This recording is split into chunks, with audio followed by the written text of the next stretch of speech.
What creates negativity? I've spent 4 decades researching what it is that creates negativity in people. Don't assume that I'm talking to you.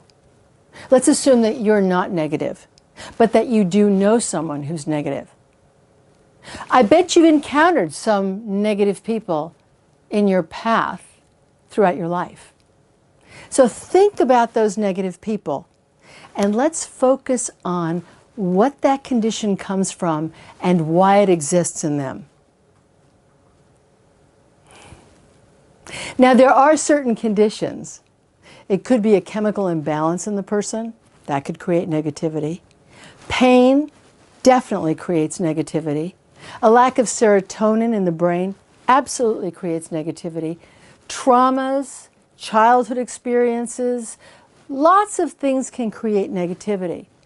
The kind of negativity that I'm talking about is the kind of negativity that normal, everyday people, married, in jobs, families, friends, but they focus on the negative, on what's missing, on what they don't have, as opposed to what they do have.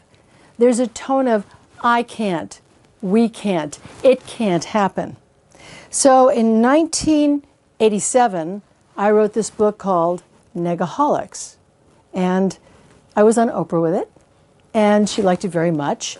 But I'm not here to sell you on the book. I'm here to talk to you about the underpinnings of negativity, primarily the triple imprint. What that means is that if you have 3 different parts of you that are all synced up with the negative part, you will create a triple imprint. So I mean physiological, psychological, and emotional imprints. So let's just take a very simple example. Perhaps you procrastinate. Lots of people do.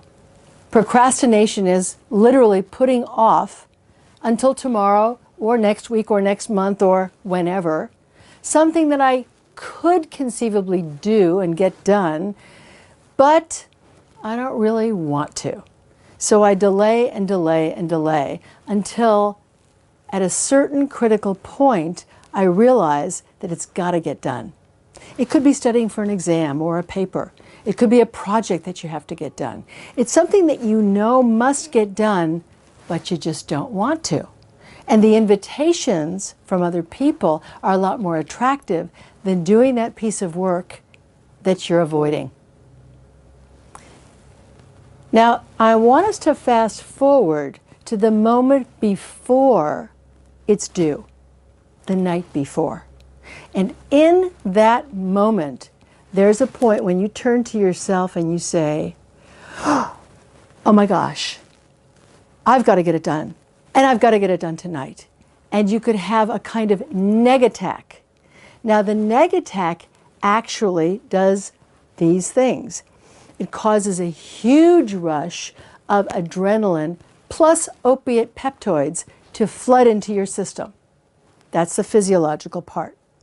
The psychological part is the attention that you place on yourself being the center of this movie.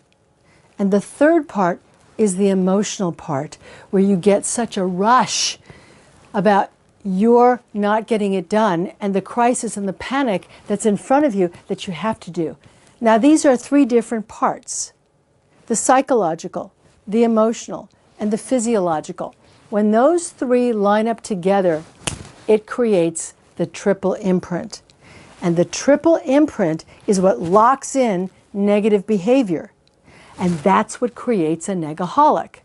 So if you're going to help people overcome their negative tendencies, you have to downplay the rush of chemicals.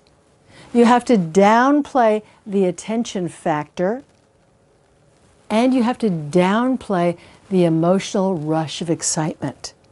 You can start at any point, but you have to start choosing to change behaviors to modulate and to flatten those excitement receptors.